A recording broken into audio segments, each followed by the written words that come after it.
The Jergens Journal, featuring Walter Winchell. Mr. Winchell, whose famous column appears in the New York Daily Mirror, the Odessa, Texas American, and other newspapers with more than 25 million readers, is brought to you by Jergens, the lotion for soft, smooth, romantic hands. You know, I pity poor Santa. His list must be 60 million times as long as mine, and I've run out of ideas and money already. Well, why don't you do what all smart Santas do? I mean, give Jergens lotion. The big bottle in its bright Christmas gift box will be the prettiest present under the tree and one of the most practical, too. It's a gift of lovely hands, smoother, softer hands, because Jergens lotion is even finer today. Anyone on your list will love Jergens lotion, and they'll think of you and thank you every time they use it. You can't go wrong when you give Jergens lotion. More women use Jergens lotion than any other hand care in the world. And for the people on your list, Jergens lotion says Merry Christmas in the nicest way. Now to the editorial room of the Jergens Journal and Walter Winchell. Good evening, Mr. and Mrs. North and South America and all the ships at sea. Let's go to press. Muskogee, Oklahoma. United States Senator Gurney, Republican of South Dakota, has been arrested for reckless driving after a wild chase. Hollywood, California. It's a baby girl for the Carmen Cavalieros at the Cedars of Lebanon Hospital, Movie Town, USA. New York City. It's a baby boy for the Arthur Graves at the Doctors Hospital, New York City. The grandmama is the beautiful Mrs. Ted Thackeray, the publisher of the New York Post. Miami, Florida.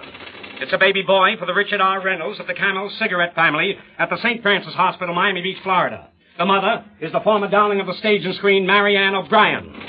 Greenwich, Connecticut. Arnold B. Horwitz, the author of the Clever Review in New York, Make Mine Manhattan, and Joanne Bauer, the actress, were married at Greenwich. New York.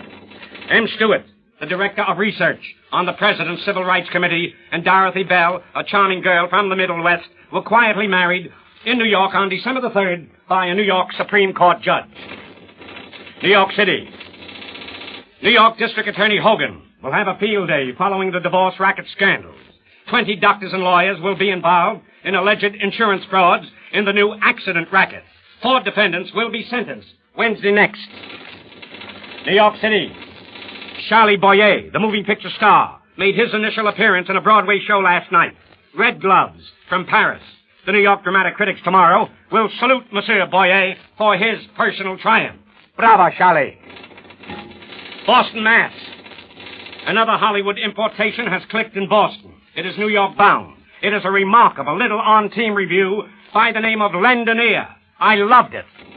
Toronto, Ontario. Gladys Glad, Ziegfeld Beauty, and the young widow of the late Mark Hellinger may be married again next year. His name is Arthur Gottlieb, one of the richest moving picture men in Canada.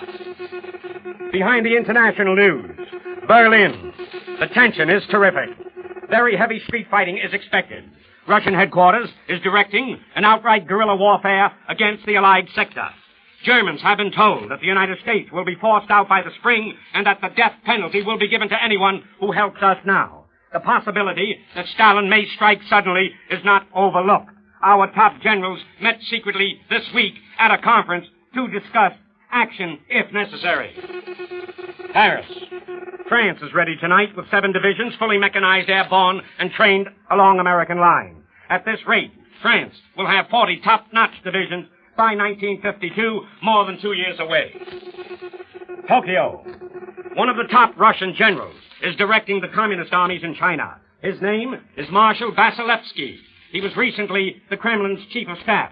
His appearance in China proves that he was not purged, as reported elsewhere. He was promoted. New Delhi, India.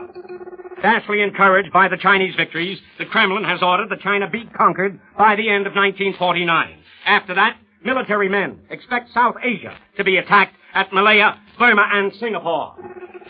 Stockholm. Economic distress in Russia and the satellite nations is so acute that it may become an explosive force. Scandinavia fears that economic collapse inside Russia's Iron Curtain may drive the Russians into war. The Washington ticker. The only Dixiecrat to be bypassed and ignored by the Democrats will be the Honorable John Rankin of Mississippi. White House insiders are confident that the new Congress will ease the immigration laws. a coalition of United States senators will demand a full probe of the Department of Defense and the fight between the armed services. J. Parnell Thomas will probably remain in the background when the Un-American Activities Committee begins the Hiss Chambers scandal on Tuesday next. Representative Carl Mundt will be in charge. Same difference. Mr. and Mrs. United States, this editorial is dedicated to the families of the men and women who died for the flag at Pearl Harbor, and wherever they fought and bled for the rest of us. To win the war, Americans spent $250 billion. 571,822 Americans were badly wounded, and another 225,000 were killed in action. World peace is nowhere in sight. So just what did we get out of our so-called victory? For one thing, we are not being punched on the nose by the Japs or the Nazis on our own streets. Admiral Yamamoto is at the bottom of the Pacific. He is not dictating to you from the White House as he promised he would. American labor and American business are still free to shake their fists in each other's faces instead of taking the Nazi horsewhip on their backs. We had nothing to win in World War II any more than we have anything to win in World War III. We merely have everything to lose. A Frenchman can tell you what it means to have a Nazi parading down your main street. A Norwegian can tell you what it means to have a Nazi police force torture you. A Belgian can tell you what it means to have your hometown bombarded. And a Pole or a European Jew can tell you what it means to have your family killed in a gas chamber or shoved into an electric oven. But I can tell you, as your fellow American, that you won the war because you didn't lose your self-respect, your Constitution, or your Bill of Rights. In deep respect to the 225,000 American homes with gold stars in their windows, won't you put the flag, no matter what size it is, in your windows on December the 7th? It is such a little thing to do compared to the danger our boys went through flying that same flag from the heights of Iwo Jima.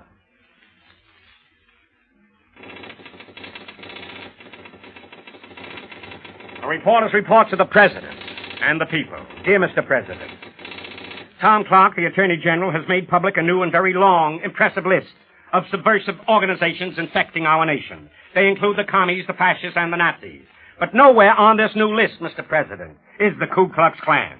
Because the Ku Klux Klan went out of existence years ago legally to dodge back taxes. However, Mr. President, the same leaders and members are organized again.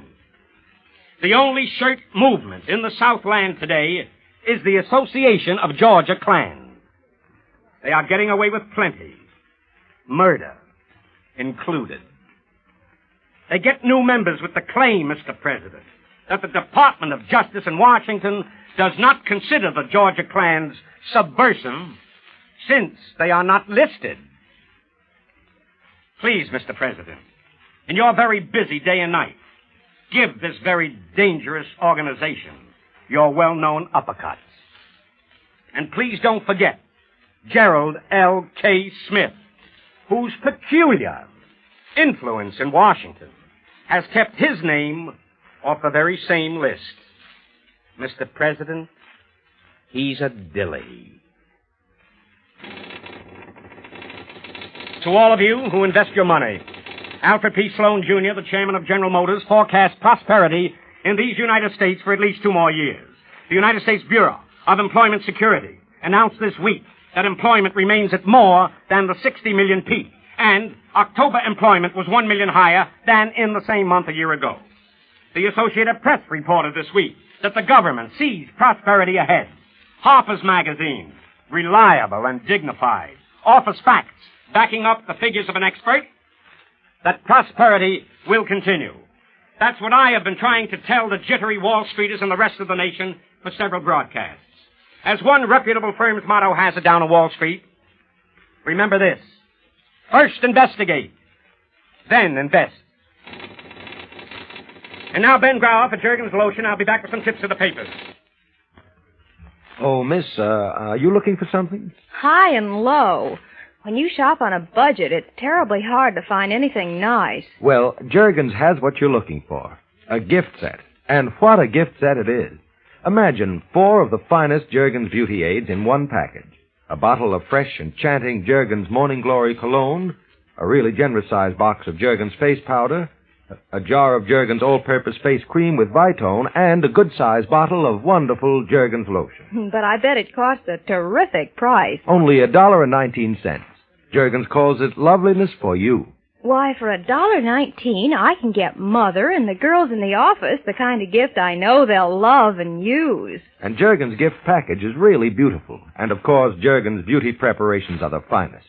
You can buy these gift sets at your favorite cosmetic counter tomorrow.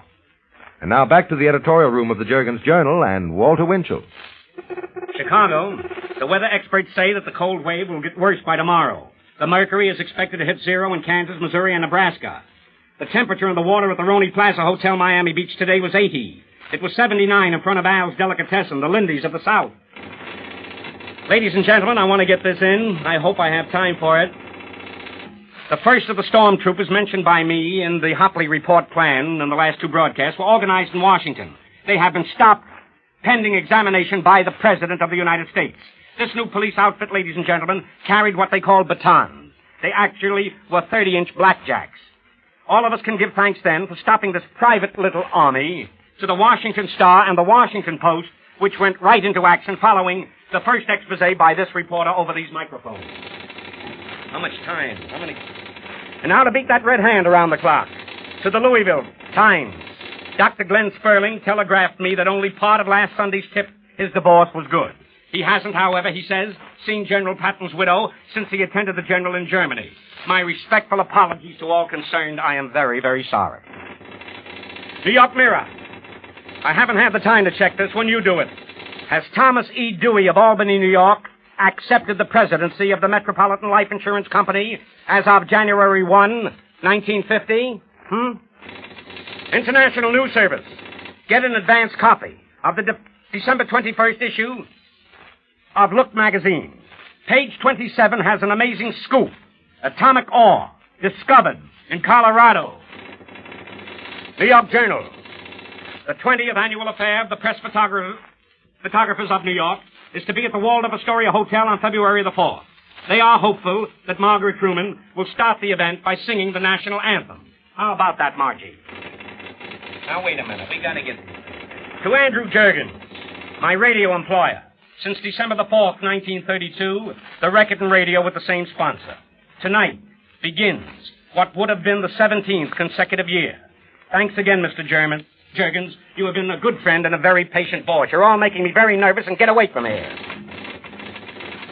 To all doctors, the Damon Runyon Cancer Fund will allocate a great sum of money on December the 10th, the day he died in 1946. The money will go for 40 fellowships to help doctors in research. 2 young women are among the first selected. The newspapers, ladies and gentlemen, will tell the story December the 10th. And that, ladies and gentlemen, winds up another Jergens Journal until next Sunday evening at the very same time. Until then, and with lotions of love, I remain your New York correspondent, Walter Winchell, who just read the papers. One headline said, "No Peace Prize this year." Why not give it to the unknown soldier? He died for it.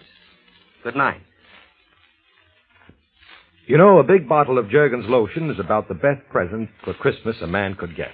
You know, a man's hands get chapped just as well as a woman's. And there's nothing like Jergens for a quick, comfortable shave, because Jergens lotion has none of that oily feel. Look over your list. If you'd like to please the men on it, give them Jergens lotion. Next week, another edition of the Jergens Journal with Walter Winchell. Now, Luella Parsons' 50-minute program with Ethel Barrymore as guest following immediately. This is Ben Grauer speaking.